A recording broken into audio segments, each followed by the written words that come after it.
और कान लगाकर ध्यान दे। हे राजकुमारी सुन और कान लगाकर ध्यान दे, अपने लोगों और अपने पिता के घर को भूल जा, और राजा तेरे रूप की चाह करेगा, क्योंकि वह तो तेरा प्रभु है, तू उसे दंडवत कर। अधिकतर ये भजन संहिता मैंने जो तकरीबन देखा, लोग शादी के विषय में पढ़ते हैं। जब किसी की शादी होती है तो दुल्हन को इस बात से बताया जाता है कि हे राजकुमारी सुन और कान लगाकर ध्यान दे, और अपने लोगों और अपने पिता के घर को भूल जा। और तकरीबन हम इन बातों को आज तक हम सिर्फ विवाह की बातों से ही जोड़कर देखते हैं कि भाई दुल्हन को परमेश्वर का वचन इस प्रकार बोलता है, और ये बात है कि इस प्रकार परमेश्वर ने इस चीज़ को बोला है। मगर इसमें से हम ये सीखते हैं कि आज प्रभु हमें इस बातों में से क्या सिखाना चाहता है। अभी देखा जाए तो दुल्हन प्रभु यीशु मसीह की क्या है? कलीसिया है। कलीसिया ही दुल्हन है और दुल्हन ही कलीसिया है। प्रत्येक विश्वासी जो प्रभु यीशु मसीह में गंभीर होकर चलता है, वो मिलकर, सारे विश्वासी मिलकर एक क्या बनते, एक झुंड बनता है, और झुंड क्या बनती है? कलीसिया। और प्रत्येक व्यक्ति क्या है? प्रभु यीशु मसीह की दुल्हन है। जो प्रत्येक व्यक्ति प्रभु यीशु मसीह की दुल्हन है, तो उस मायने में, उस तरीके से हम इस चीज़ को समझे कि प्रभु यीशु मसीह हमसे बोलता है, हे राजकुमारी सुन और कान लगाकर ध्यान दे, अपने लोगों और अपने पिता के घर को भूल जा, और राजा तेरे रूप की चाह करेगा, क्योंकि वह तो तेरा प्रभु है, तू उसे दंडवत कर। कब प्रभु हमारी चाह करेगा? जब हम अपने पिता के घर को भूल जाएंगे। देखो परमेश्वर का वचन क्या बात बताता है कि हे राजकुमारी सुन और कान लगाकर क्या कर? ध्यान दे। ध्यान किस बात पे देना है? कि अपने लोगों को और अपने पिता के घर को क्या करना है? भूलना है। क्योंकि नए जगह में हम क्या करने जा रहे हैं?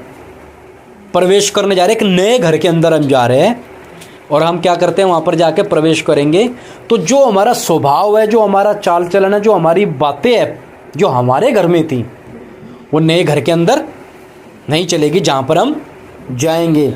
अगर हम अपने पिता और अपने लोगों की बातों को और अपने पिता के घर की बातों को भूल जाएंगे, तब लिखा, तब राजा यानी कि उस राजकुमारी का पति उसके रूप की चाह करेगा, और वो तो तेरा प्रभु है, तू उसे दंडवत कर। अब जो सुनने की बात है, हम जब प्रभु में आ गए तो प्रभु यीशु मसीह हमसे क्या बात बोलता है? प्रभु यीशु मसीह ने हम सबको बुलाया है ना। हमें इस संसार के अंदर से परमेश्वर ने क्या करा है?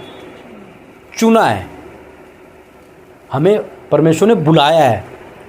हम पहले अंधकार में पड़े हुए थे, आज्ञा ना मानने वाली बातों में थे, इस संसार के रीति रिवाजों में पड़े थे, और जो हमारे मन में आता था अपने मन की इच्छा और अभिलाषाओं के अनुसार चलते रहते थे। लेकिन परमेश्वर ने हमें बुलाया, और बुलाने के बाद हमसे परमेश्वर का वचन क्या बोलता है? कि अपने लोगों को और अपने घर को क्या करना? हमें भूलना है। हमने अपने उन घर की बातों को समझना। किन बातों को? उन हर बुरी बात को, हर उस गंदी बात को, हर उस बात को जो राजा को पसंद नहीं है, जो हमारे पति को पसंद नहीं है, प्रभु यीशु को पसंद नहीं है, उन बातों को भूलना है। और जब उन बातों को हम भूल जाएंगे, तब क्या करेगा परमेश्वर? हमें हमारे रूप की चाह करेगा, और हम उसे क्या करेंगे? दंडवत करेंगे। इस बात को याद रखना, भूलना है हमें। किन बातों को? बुरी बातों को, ऐसी बातों को भूलना है। अभी एक वचन निकालेंगे हम, उत्पत्ति 12 का 1 पढ़ेंगे हम। उत्पत्ति 12 का 1 याद रखना इस बात को है।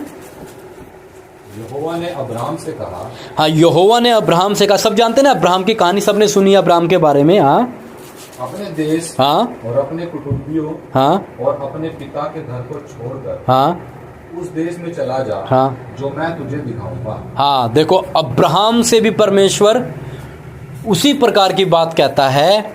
यहोवा ने अब्राहम से कहा अपने देश, आगे भाई, अपने अपने कुटुंबियों और अपने पिता के घर को छोड़कर हाँ उस देश में चला जा हाँ जो मैं तुझे दिखाऊंगा। हाँ, क्यों प्रभु इस बात को बोल रहा है? सोचने की बात है, क्यों प्रभु इस बात को बोल रहा है कि क्या बोलता है? अपने देश, अपने कुटुंबियों और अपने पिता के घर को छोड़कर उस देश में चला जा जो तुझे मैं दिखाऊंगा। तो किसको छोड़ना है? अपने देश को छोड़ना है, अपने कुटुंबियों को छोड़ना है, अपने पिता के घर को छोड़ना है और उस देश में चला जा जो मैं तुझे दिखाऊंगा। समझ आ रही बात?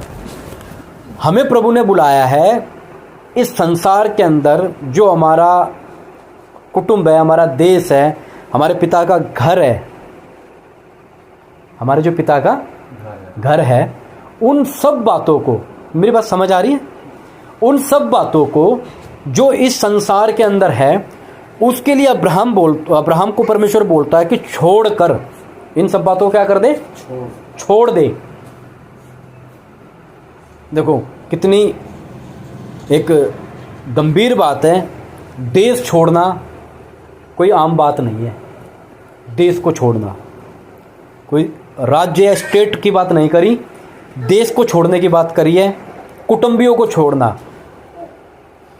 देश को भी छोड़ना है, कुटुंबियों को भी छोड़ना है और अपने पिता के घर को छोड़ना है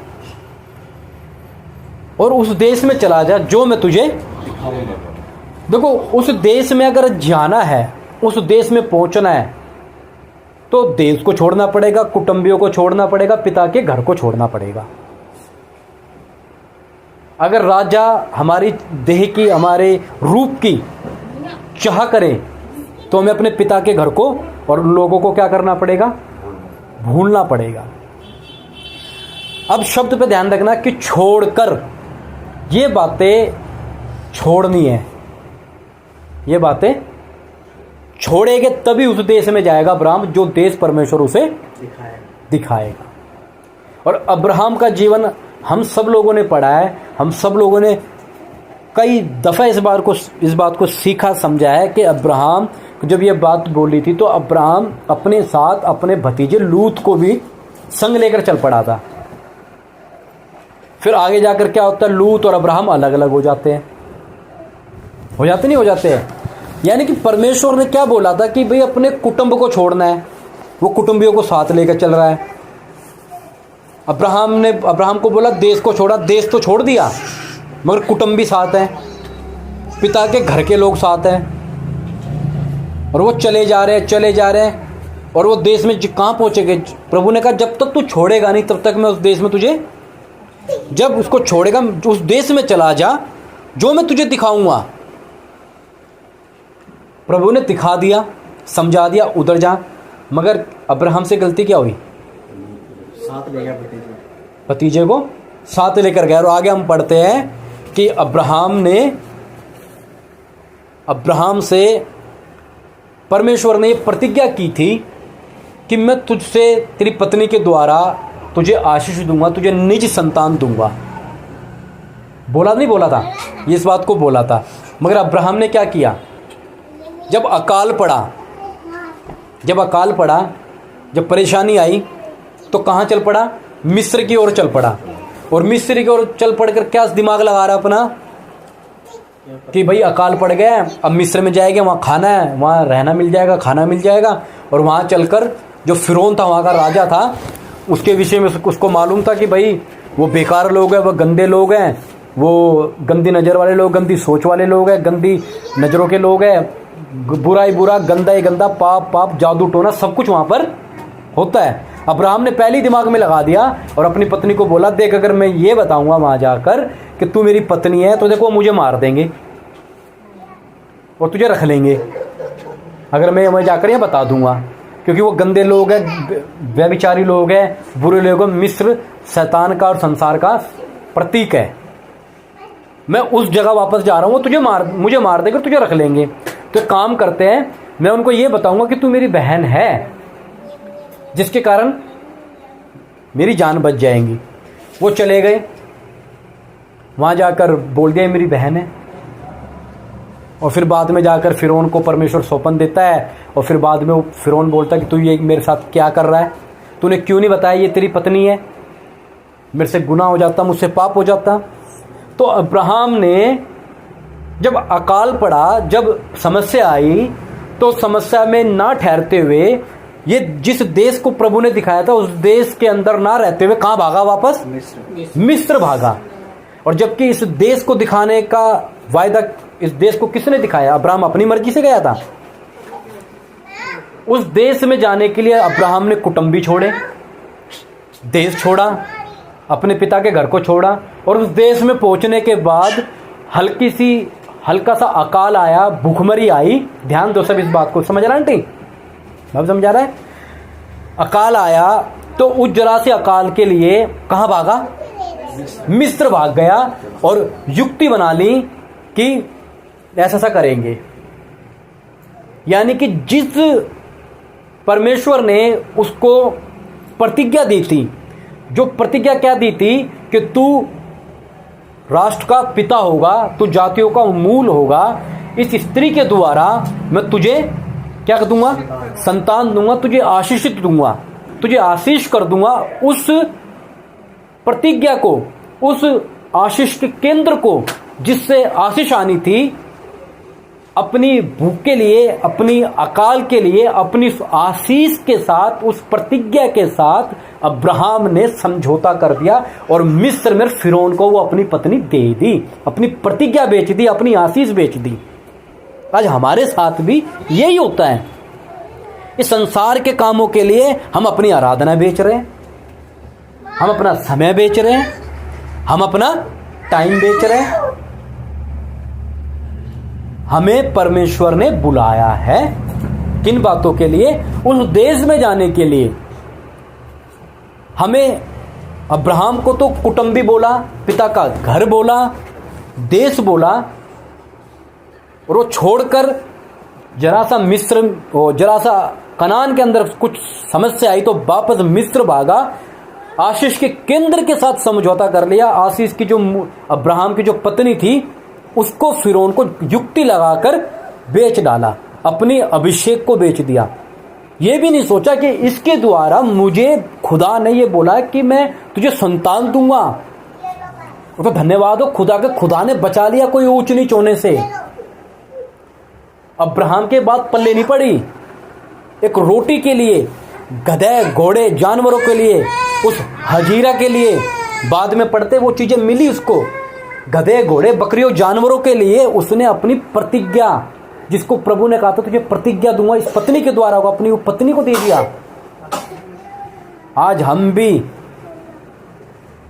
अपनी स्वाद पूरा करने के लिए, अपना स्वार्थ पूरा करने के लिए, अपनी इच्छा पूरा करने के लिए, आज हम भी अपने जीवनों के अंदर से अपने अभिषेक को, अपने वचन को, अपनी बातों को, अपने वरदानों को हम भी मिस्र में जाकर और समझौता करके बेच देते हैं।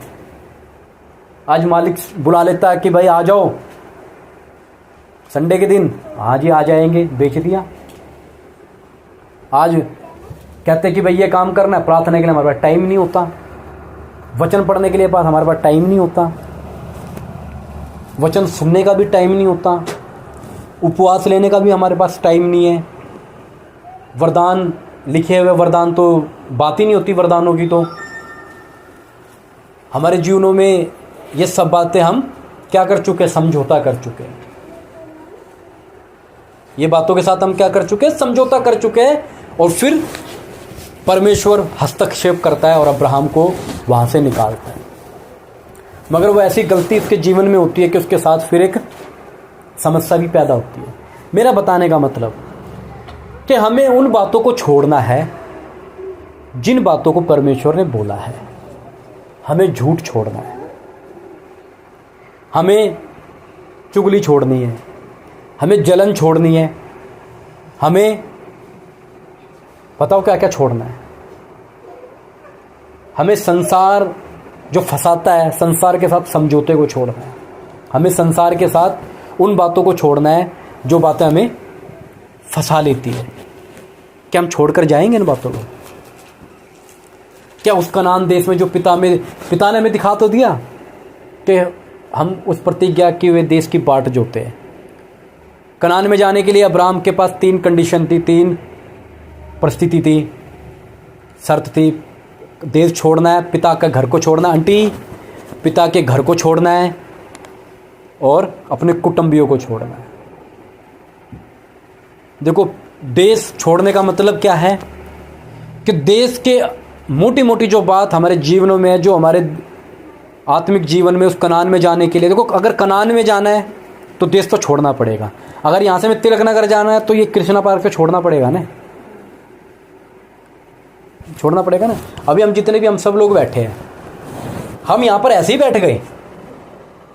हम अपने घर में, पहली बात, जिसको नींद प्यारी हो अपनी नींद छोड़कर आया, जिसको कुछ घर में इस समय कुछ खाने का मन होता था, 10 बजे कितने बजे मालूम नहीं, 12 करीब, जिसको रोटी खाने का मन है वो अभी इस समय भूख छोड़कर बैठा है, जिसको सोने का मन है वो सोने के छोड़कर बैठा है, जिसको जो मन है वो अपना सब कुछ छोड़कर यहाँ बैठ कर, छोड़ा तभी तो बैठे हो, या ऐसे बैठ गए? छोड़कर आए तभी हम बैठे हैं, अपना घर छोड़कर यहाँ पर आए। अगर कनान में जाना है, उस देश में जाना है, तो ये देश छोड़ना पड़ेगा। फिर क्या लिखा है कि अपने कुटुंबियों को छोड़ो। अभी कुटुंबी क्या है? देखा जाए तो रिश्तेदार है ये, मगर प्रभु का वचन इसको इसलिए बोल रहा है उसके सामने कुटुंबी कि भाई तू छोड़ के चला जा, रुकावट बनेंगे। हमारे जीवन में भी ये होता है, हमारे जो कुटुंबी है कई बार वो भी रुकावट बन जाते हैं। और उनको आत्मिक बातों में देखा जाए तो कुटुंबी कौन है? हर प्रकार की वो बुरी बात जो हमारे जीवन में है, जिनसे हमने अपनी रिश्तेदारी निभाई हुई है। हमारा फूफा लगता है झूठ, जो झूठ बोलना नहीं छोड़ते हम, या हमारी मौसी लगती है चुगली करना, जलन रखना आपसी परिवारों के अंदर। क्यों नहीं छूटती हमसे ये बातें? रिश्तेदार तो इसलिए नहीं छूटते भाई रिश्तेदार है, तो ये हमारे चाचा लग रहे हैं कि ये क्यों नहीं छोड़ पा रहे हम, क्यों नहीं छोड़ पा रहे हम? समझे? कुटुंबियों का मतलब, कुटुंबी भाई हमारा खून है, ये हमारा खून थोड़ी नहीं है, ये हमारा असली स्वभाव थोड़ी नहीं है। ये तो हमें इस शैतान ने हमें क्या करा है, ये चीजें हमारे जीवनों में डाल दी। तो इनको छोड़ना हमें, इन बातों को। फिर पिता के घर को, अपने आप को, अपनी खुद से, अपने आप से, अपनी आदतों से, अपने बुरे स्वभाव से हमें लड़ना है कि मैं प्रार्थना क्यों नहीं कर पाता, मैं क्यों वचन नहीं पढ़ पाता, या मैं क्यों वचन नहीं सुन पाता, या मैं 2 घंटे प्रार्थना क्यों नहीं कर पाता, मैं उपवास क्यों नहीं ले पाता, क्यों मेरे मन के अंदर ये बातें नहीं है, मैं अपने पिता के घर को यानी कि अपने आप को मैं क्यों नहीं छोड़ पा रहा, क्यों, क्या ऐसी मेरे अंदर बात है? ये 3 बातें समझ आ रही है आंटी? आई समझ? ये जो समझ आया ना, देश को छोड़ना है, कुटुंबियों को छोड़ना है और पिता के घर को छोड़ना, ये सब बातें हमें छोड़नी है। अब्राहम के लिए मामूली बात नहीं थी। अब्राहम वो व्यक्ति था जो मूर्ति पूजा करता था, जो अपने देश में उस समय रहकर मूर्ति पूजा करता था। उसको परमेश्वर ने आवाज़ दी कि अपने पिता के घर को छोड़ दे, अपने देश को छोड़ दे, कुटुंबियों को छोड़ दे, उस देश में चला। कितनी बड़ी बात है। इतिहास ये बताता है, उनका रोजगार था, उनका धंधा था, मूर्ति बनाते थे, मूर्ति पूजा करते थे ये लोग। उस चीज़ को छोड़कर, बाइबल में ये बात लिखी है यहोशू 24 में कि वो उनके पिता परदादा दूसरे देवताओं की उपासना करते थे, उनको छोड़कर आना आम बात नहीं है। वो छोड़कर निकला, चलते चलते गलतियां हुई, प्रतिज्ञा की हुई पत्नी को मिस्र के हाथ में दे दिया, और उसके बाद फिर गड़बड़े हुई। और ये है हकीकत में हमसे जो गड़बड़े होती है, हमसे जो कुछ होता है, उसके बाद जो उसका प्रतिफल निकलता है ना, वो हमें काटना ही पड़ता है। क्योंकि परमेश्वर का वचन कहता है जो तुम बोते हो तुम्हें काटना ही पड़ेगा। हालेलुया। जो हम बोते हो हमें काटना ही पड़ेगा। जो आत्मा के लिए बोएगा वो आत्मा की कटनी काटेगा, जो शरीर के लिए बोएगा वो शरीर की कटनी काटेगा। जिसने जो काम किया उसको काटना ही पड़ेगा। अगर प्रभु में बढ़िया चलेंगे तो प्रभु हमसे अच्छी कटवाएगा, अगर बुरे चलेंगे तो बुरी कटवाएगा प्रभु। ये हमारे साथ प्रभु भुगतवा कर ही भेजेगा और कुछ आगे जाकर हमारे साथ होगा। ठीक है, आगे हम पढ़ेंगे 55 यशाया 55 का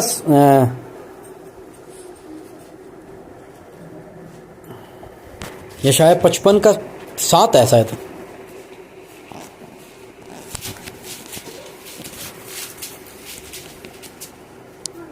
दुष्ट अपनी चाल चलन हाँ, दुष्ट अपनी चाल चलन और अनर्थकारी अपने सोच विचार छोड़कर। हाँ, हालेलुया, धन्यवाद हो। दुष्ट अपनी चाल चलन और अनर्थकारी हाँ, अनर्थकारी अपने सोच विचार छोड़कर अपने सोच विचार छोड़कर यहोवा की ओर फिरे।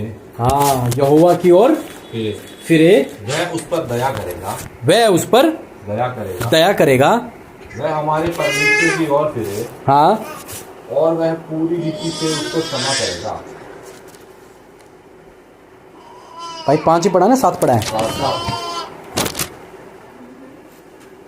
हाँ, एक बार दोबारा पढ़ो भाई।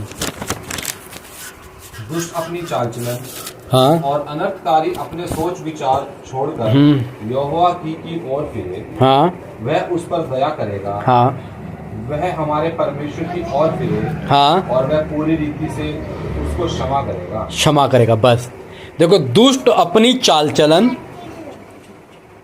क्लियर होना चाहिए सबको, समझ आ रहा है? दुष्ट अपनी चाल चलन और अनर्थकारी अपनी सोच विचार छोड़कर, देखो छोड़ना है सब बातें। अब्राहम को भी क्या बोला? छोड़कर। यहां पर भी क्या लिखा है? छोड़कर यहोवा की ओर फिरे, वह उस पर दया करेगा। हमारे परमेश्वर की ओर फिरे, वह पूरी रीति से उसको क्षमा करेगा। तो मेरा बताने का तात्पर्य, परमेश्वर का वचन बताने का मतलब ये है कि हमें सब बातों को जो परमेश्वर की नज़र में अनर्थ है, बुरी है, उसको छोड़ना है। हम क्यों नहीं छोड़ पा रहे, ये हमारे ऊपर है। हमें किन किन बातों को छोड़ना है बताओ, सब लोग बताओ ना, किन किन बातों को छोड़ना है?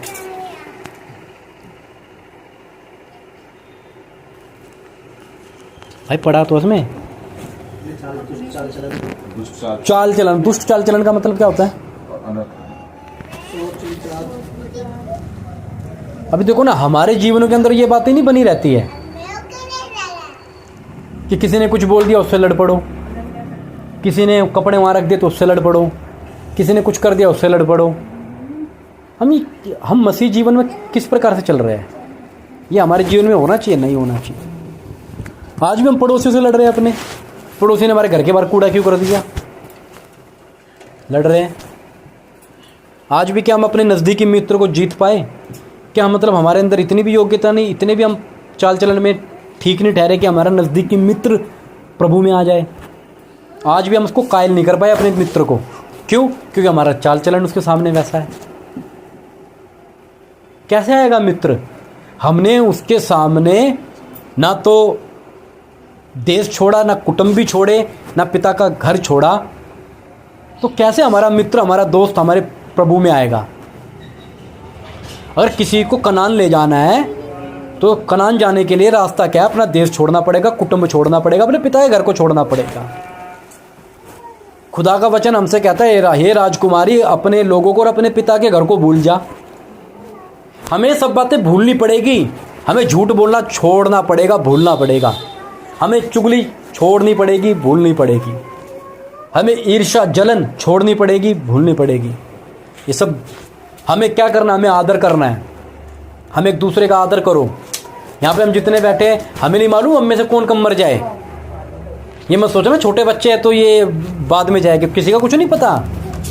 फिर बाद में पछताना रहता है कि अगर वो होता तो मैं इसके साथ भलाई कर लेता, वो होता उसके साथ मैं भलाई कर लेता। जीते जी भलाई करो।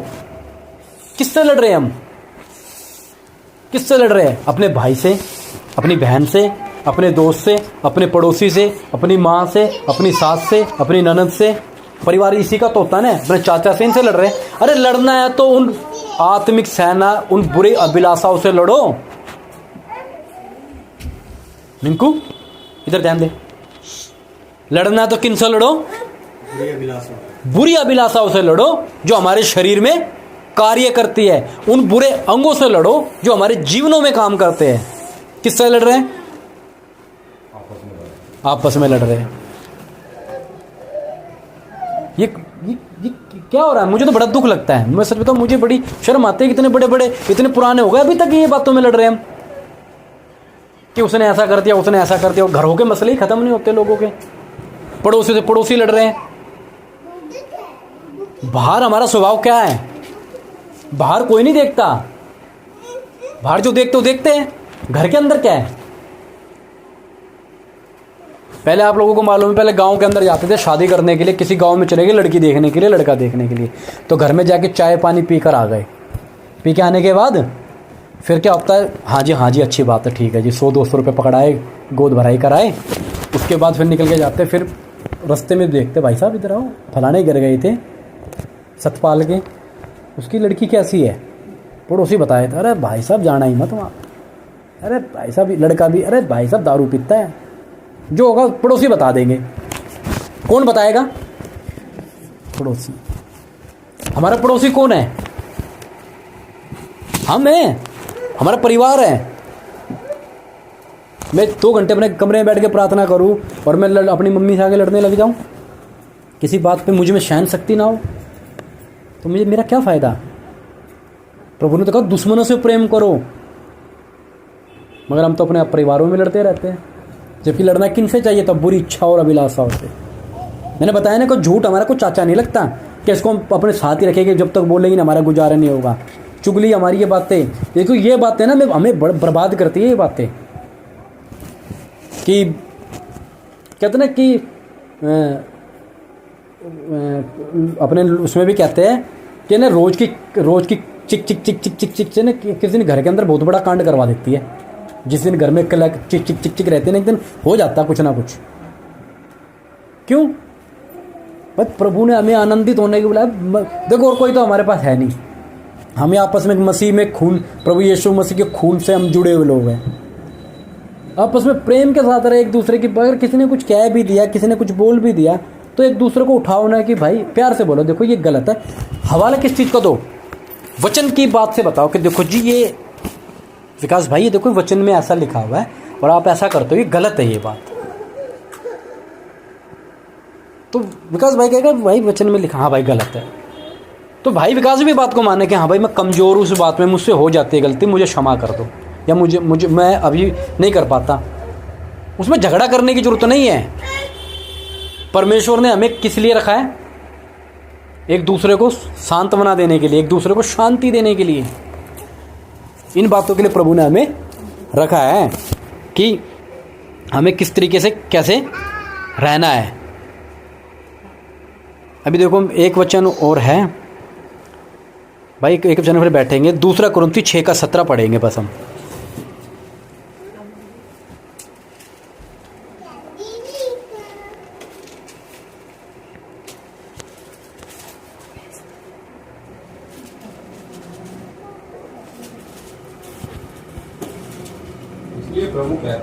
इसलिए प्रभु कहता है, देखो इन सारी बातों के बाद इसलिए प्रभु कहता है उनके बीच में से निकलो, उनके बीच में से निकलो और अलग रहो, और अशुद्ध वस्तुओं को मत छुओ, हाँ तो मैं तुम्हें ग्रहण करूंगा। हाँ, प्रभु कहता है देखो उनके बीच में से निकलो।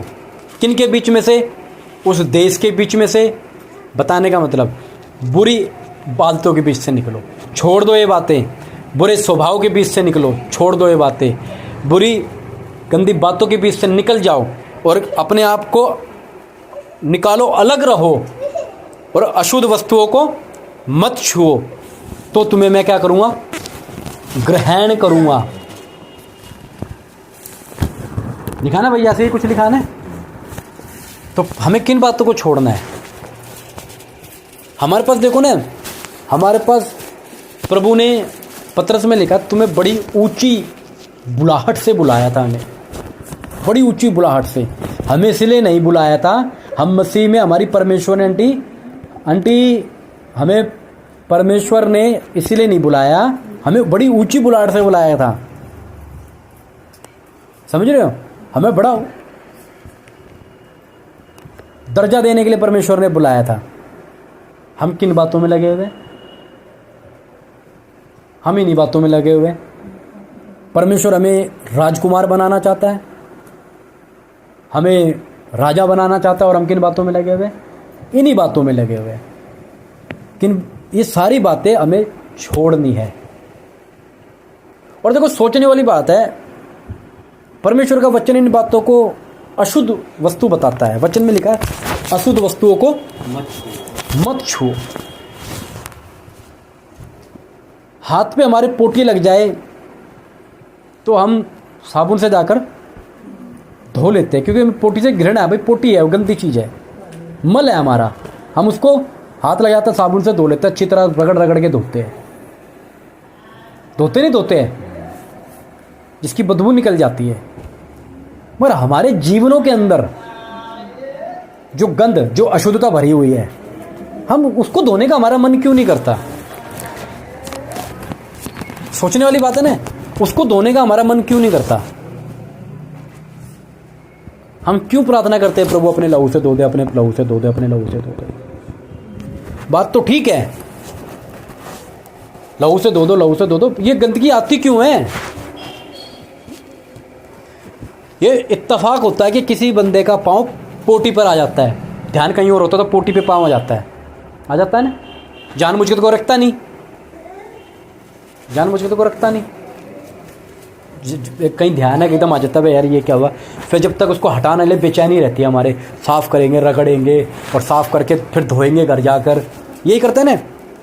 अभी हमारा अंदर जो अशुद्धता है, जो गंदगी, जिसको प्रभु अशुद्ध वस्तु बता रहा है, जिसको प्रभु घृणित वस्तु बता रहा है, वो हमारे जीवनों के अंदर आती है और हमें कोई फर्क नहीं पड़ता। और उन बातों को हम निकालते हैं, उन बातों को हम बोलते हैं। अब सोच के देखो एक बात, एक गाड़ी के अंदर कुत्ता मार के डाल दो, एक गाड़ी के अंदर, सुनना बड़ी आनंद की बात है। कुत्ता मार के डाल दो, कुत्ता सड़ गया, गल गया, कीड़े पड़ गए उसमें। अब ये बताओ, हल्का सा शीशा खोला, क्या आएगी? क्यों बदबू आएगी? मैंने गाड़ी तो बाहर से पूरी बहादुर लगा रखा, 800 रुपये महीना रोज चमका रहा, कपड़ा मार रहा है, टायर भी धो रहा है उसके, मगर शीशा खुलते ही क्यों? बदबू का कारण क्या है? कुत्ता मरा पड़ा, अशुद्धता अंदर पड़ी है। हम भी ऐसे ही है, बाहर से तो बिल्कुल, मैं पूरा कॉम्बिनेशन मार के आया हूँ। जब हमारा मुंह खुलता है ना, पता लगता है कि इस व्यक्ति के अंदर यार ये मसीह में तो है, मगर इसमें बदलाव नहीं आया आज तक। जब उसका मुंह खुलता है, ये शीशा बंद करके रखो, किसको मालूम चल रहा है? प्रभु यीशु मसीह ने क्या बोला? हे फरीसियों, हे कपटियों, तुम पर हाय, तुम लोटे को बाहर बाहर से धोते हो, भीतर से अशुद्धता भरी पड़ी है। तुम उन चुनी हुई कब्रों के समान हो जो बाहर से तो सुंदर है मगर भीतर हड्डियां पड़ी हुई है। ये बातें बताओ हमारे जीवन में कब निकलती है? जहां हमें प्रभु ने कहा है कि तुम जहां चुप रहना, वहां निकलती है। जब अपनी कुछ होते ना कि भाई कुछ ऐसा हो गया तो हमारे मुंह से ऐसी बातें निकलने लग जाएगी। सिर्फ गाली ही अशुद्धता नहीं होती, किसी को ठेस भरी बातें मारना, किसी को दुख देने वाली बातें मारना, हमेशा झगड़े का माहौल बना के रखना, ये सब शैतानी काम है। इन बातों से प्रभु कहता है इनके बीच से निकलो और अशुद्ध वस्तु को मत छुओ। इन बातों से निकलना है, हमेशा झगड़े का माहौल बना रहना। मसीह जीवन आनंद का जीवन है, इतना आनंद का जीवन है कि पूछो ही मत। फिर भी क्यों? क्योंकि देखो सच बताऊं, मूल बातों के ऊपर हमने परिवर्तन नहीं लाया। हमने अभी तक जो आदर और सम्मान करना चाहिए वो हमारा नहीं है प्रभु के लिए। प्रभु को जब चीज़ पसंद नहीं है ना, वो चीज़ को हमें छोड़ना है। जो चीज़ प्रभु को पसंद नहीं है वो चीज़ें हमें छोड़नी है। हम अपने जीवनों के अंदर हर काम अपना समय पर करते हैं, हर काम, हर चीज़ों के लिए हमारे पास टाइम है, मगर प्रार्थना के लिए टाइम नहीं है।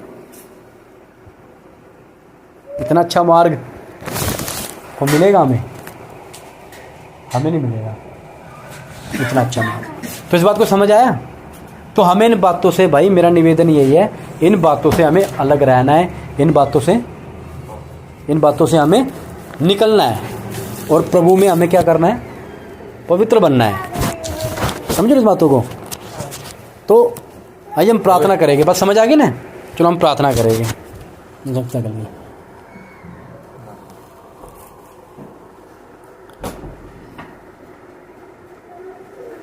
देखो इन बातों के बीच से हमें क्या करना है, निकलना है, इतना आप ध्यान रखना है, अशुद्ध बातों के बीच से। बस प्रभु जब भी खुश होगा हमारे जीवन से और लिखा वचन में, तभी प्रभु हमें ग्रहण करेगा। इसलिए कोई हमारा फ़ायदा नहीं है अगर हम प्रार्थना कर रहे हैं, हाय गुल्ला करे जा रहे हैं और जीवनों में परिवर्तन नहीं है। इसलिए प्रभु में हमेशा प्रेम के साथ रहो। प्रभु ने प्रेम सिखाया, प्रेम के साथ रहो। और यदि किसी पे कोई दोष देने का कुछ है तो वचन कहते हैं दूसरे की सह लो तो कुछ फर्क नहीं पड़ता। कोई हमारा जो शरीर है ना मर जाएगा, नाश हो जाएगा, यहाँ कोई बड़ी बात नहीं है। इसलिए परमेश्वर ने कहा देश को छोड़ दो, अपने कुटुंबियों को, अपने पिता के घर को, उन सारी बातों को छोड़ दो जो प्रभु को पसंद नहीं है। हमारी सगी नियम से हमारा कोई फ़ायदा नहीं हो रहा, इन बातों को नहीं छोड़ रहा। ठीक है, सबको जय मसीह जी। प्रार्थना करते हैं। हालेलुया, धन्यवाद प्रभु जी, धन्यवाद प्रभु जी, यीशु मसीह तेरा धन्यवाद। हालेलुया, सब लोग प्रार्थना करें। हालेलुया, हालेलुया, धन्यवाद पवित्र पिता तेरा धन्यवाद, यीशु मसीह तेरा धन्यवाद, तेरा धन्यवाद, तेरा धन्यवाद आपने इकट्ठा किया प्रभु जी, तेरा धन्यवाद। आगे प्रभु जी ऐसे ही कंटिन्यू रखने के लिए प्रभु यीशु मसीह तेरा धन्यवाद। सब लोग प्रार्थना करें। वचन से आपने बात की प्रभु जी, हमारे अपने अंदर से क्या क्या निकालना है प्रभु जी आपने बताया। उस देश को, पिता के घर को, कुटुंबियों को, आगे इन सब चीज़ों को प्रभु जी ये हमारी कोई रिश्तेदार नहीं है। आगे के समय को तेरे हाथ में सौंप। हालेलुया, जन को प्रभु जो बैठे हैं दया करे प्रभु जी, पूरे परिवार को तेरे हाथ में सौंप। डर और भय का आत्मा दे हमें, सहायता मदद, आदर महिमा जलाल आप ही को देते हैं। उनकी प्रार्थना को हमारे जल्द आने वाले प्रभु यीशु मसीह। आमीन, आमीन।